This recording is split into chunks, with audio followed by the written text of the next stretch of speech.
आज की कहानी रानी की पहेलियाँ। पुराने समय में विवाह संबंध जोड़ने का काम नाई करते थे। इनकी जाति बहुत चतुर होती है। ऐसा ही एक नाई था मंगलू। मंगलू नाई की गांव में बड़ी इज्जत थी। छोटू किसान से लेकर दीनदयाल सेठ तक उसी से हजामत बनवाते। मंगलू सभी को प्रेम से बोलता, जो कुछ भी देता वह चुपचाप रख लेता। मंगलू की बीवी रामरती दाई थी। उन दोनों के स्वभाव से गांव वाले बहुत खुश थे। मज़े में ज़िंदगी कट रही थी। बस परेशानी तो तब हुई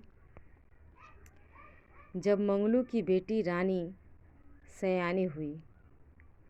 वह पहेलियाँ बुझाने में बहुत होशियार थी। सारे गांव में जितनी पहेलियाँ वह जानती थी, कोई नहीं जानता था। पड़ोसी गांव के ननकू नाई का बेटा भी जवान था। रानी व उसके बेटे की जोड़ी भी खूब जमती, पर दहेज की रकम पर बात अड़ जाती। ननकू ने जितनी मांग रखी थी वह मंगलू के बस में न था, इसलिए वह चुपचाप था। उसने कहीं और रिश्ता ढूंढना शुरू कर दिया।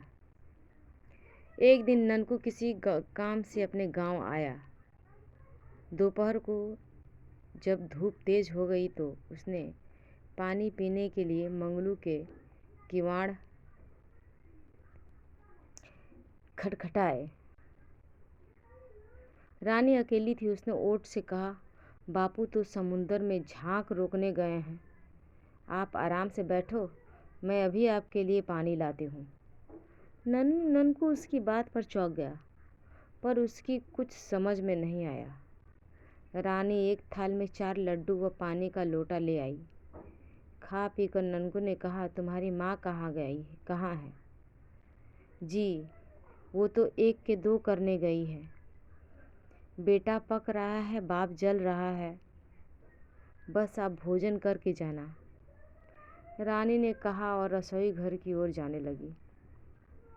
ननकू ने से पुकारा, बिटिया, खाना तो मैं खा लूँगा, बस तुम मुझे इसकी अपनी बातों का मतलब समझा दो। तुम्हारे माँ बापू कहाँ गए हैं? रानी ने हंसकर पूछा। जी, मैंने कहा था बापू समुंदर में झांक रोकने गए हैं। झांक? यूं छोटू किसान की झोपड़ी की छत ढह गई। अब वो नई छत बन जाएगी तो समुंदर की झाग यानी पानी आना रुक जाएगा। माँ जच्चा के पास गई है, वह 1 के 2 कर देगी, यानी जच्चा को बच्चा देकर आएगी। तो बेटा पक रहा है, बाप जल रहा है।